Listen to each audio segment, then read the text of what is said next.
Hey, what's going on, y'all? T-Bob here. And Jake as well. And you're about to watch a little OTB LSU.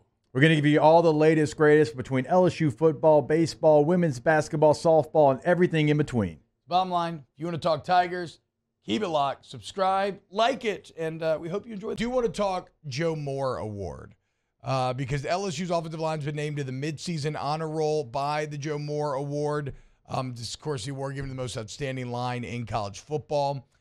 There are 5 other teams in the SEC right now in Florida, Georgia, Kentucky, Mizzou, and Tennessee that are also with LSU as advancing in this award. Look, we all know the LSU numbers. They're fantastic. Top 10 in total offense, first downs, third down conversion, and really top 5 in the vast majority of these. They're one of only 2 teams to nationally be ranked in the top 10 both rushing and passing yards. Like they're awesome. I want to look at these other offensive lines of the SEC real quick. First off, UGA's O-line is not that good. A ton of talent, but that's one of the main reasons why they've kind of struggled at times this year is their O-line is kind of inexplicably poor. They're not able to run the ball like they want, and they've struggled in protection at time. Auburn kicked UGA's O-line's ass, and we saw what Auburn did to LSU. Florida couldn't even run against Kentucky, got their ass kicked against Utah. You're out. Mizzou is fine, but nothing special. Like they're definitely they're pretty good. They're just not close to where LSU is at. And Kentucky had that one good week against Florida. And I don't know, the big blue wall. A lot was made of it that week. Didn't do too well against Mizzou and that Blake Baker defense. Tennessee is the only other O-line, Jake, that I will show respect for on this list. And statistically, it's probably the only O-line that is as good or maybe even better than LSU. Nobody's better at preventing TFL. Well, I think LSU might actually be first in TFLs. Tennessee's second. No, I think it's flipped. Either way, Tennessee is the only one that seems kind of on the same level as LSU. Like the only reason why that Tennessee team's any good this year is because they somehow were able to change over their identity completely, and it all hinges on that offensive line. They've been excellent at stopping havoc. They have the best rushing attack in the SEC. Even when teams know that's all they can really do is run the ball. And one thing to watch for, Jake, because like I said, I think Tennessee and LSU should be finalists for this award. Both teams are going to go into Tuscaloosa and have to take on that Alabama front seven. This weekend is the Vols opportunity. We'll see LSU in a couple of weeks. That could go a long way towards determining who wins this award. So, yeah, because Tennessee, I agree with you. And Tennessee's offense kind of got put into a category of, Hendon Hooker, big plays, Jalen Hyatt, throwing the football. And they did that extremely well. But this is a team that really, if you even go back to a year ago, they averaged 200 yards per game on the ground. Yeah, they ran it well last year. They just don't have any explosive passes this year like they did. And the one thing that I always give Josh Heupel credit for is every run is available out of every formation.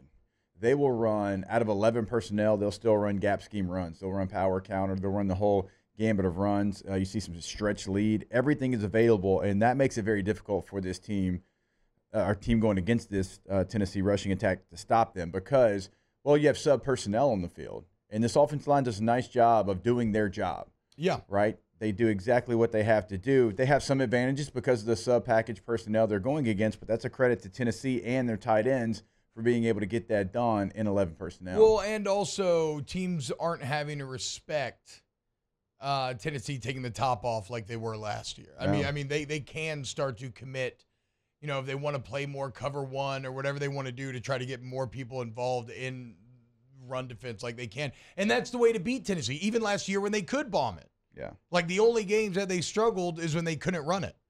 And so it's I'm going to be fascinated because you look at this Tennessee-Alabama matchup, and I think and we'll get to it in our hour 2 preview of all the games, but I think it kind of boils down to a bit of I think Tennessee's better in the trenches.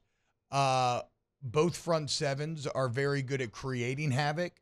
Tennessee's, like I said, is tops in the league in terms of sacks allowed and TFLs allowed, whereas Alabama's bottom of the league in both, right? Yeah. So it's going to come down to, can Tennessee's O-line be good enough to overcome Jalen Milroe's explosivity, right? Like, I think Tennessee has an advantage in the trenches. I think that Milroe, compared especially to Milton, is just vastly more explosive. And I'm going to be fascinated to watch that kind of push and pull play out this weekend.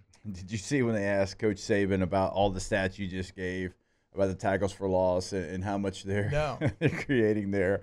They said, are you worried about it? And he looked, he's like, hell yeah. I mean, like, what do you mean we're dead last? He gave like a good, like, Stone Cold, like, hell yeah. They're dead last in sacks. They've allowed they've allowed triple the amount of sacks. I think it's 31-9. Yeah.